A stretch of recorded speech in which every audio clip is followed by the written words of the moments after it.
Sir Anushka గారు లాంటి heroine నేను చూడలేదు ఈ మధ్య కాలంలో. ఎందుకంటే కెరీర్ పీక్‌లో ఉండగా కూడా మంచి మంచి సినిమాలు ఆఫర్‌లు వచ్చినా కూడా చేయదు ఆవిడ. ఆవిడకి నచ్చిన సినిమాలే కొన్ని కొన్ని చేస్తూ ఉంటది. అంత స్టార్‌డమ్ ఉపయోగించుకోదు. ఆవిడకున్న స్టార్‌డమ్‌ని ఏ రోజు కూడా వాడుకోలేదు. బాలీవుడ్‌లో ఆఫర్‌లు వస్తూ ఉంటాయి. రిజెక్ట్ చేస్తూ ఉంటది. టాలీవుడ్‌లో వస్తూ ఉంటాయి. రిజెక్ట్ చేస్తూ ఉంటది. ఇంత స్టార్‌డమ్ వస్తాయి, డబ్బులొస్తాయి, ఫేమ్ వస్తాయి అన్నీ వదిలిపెట్టుకొని ఏదో ఆవిడకి నచ్చిన మీటర్‌లోనే ఏదో ఆవిడ 'ఘాటి' లాంటి సినిమానో, లేకపోతే ఆవిడకి నచ్చిన 'నిశ్శబ్దమో' లేకపోతే సమ్ కైండ్ ఆఫ్ సినిమాలు చేస్తుంది. పర్సనల్‌గా యాస్ ఎ ఫ్రెండ్ కాబట్టి ఆవిడ మైండ్ సెట్ ఎలా ఉంటుంది?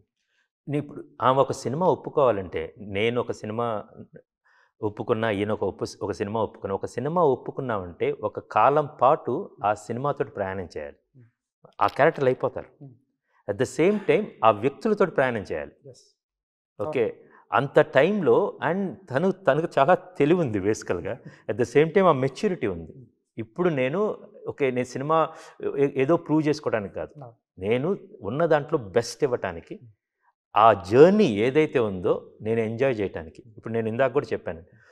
చాలామంది అడుగుతా ఉంటారు. జర్నీ ప్రయాణం ముఖ్యమా? గమ్యం ముఖ్యమా అని. జర్నీనా? డెస్టినేషనా అని. దానికన్నా కంపెనీ ముఖ్యం. ఎవరితో నువ్వు ప్రయాణిస్తున్నావు అనేది. So, and she's choosing and తనకు అవకాశం ఉందిప్పుడు. మంచి కథొస్తే నేను చేస్తాను. She can wait. మంచి వ్యక్తులొస్తే this is the team I want to travel. I want to spend the rest of my time. ఏదో హడావుడిగా చేసేసి ఒక టీమ్ పట్టుకొని ఎళ్ళిపోతే తర్వాత అనవసరంగా మన మెంటల్ పీస్ పాడవటం అండి. తను చాలా స్థితప్రజ్ఞతగా ఉంది. దానివల్ల తను అలాంటి తను అనుకున్నది చేయగలుగుతుందండి.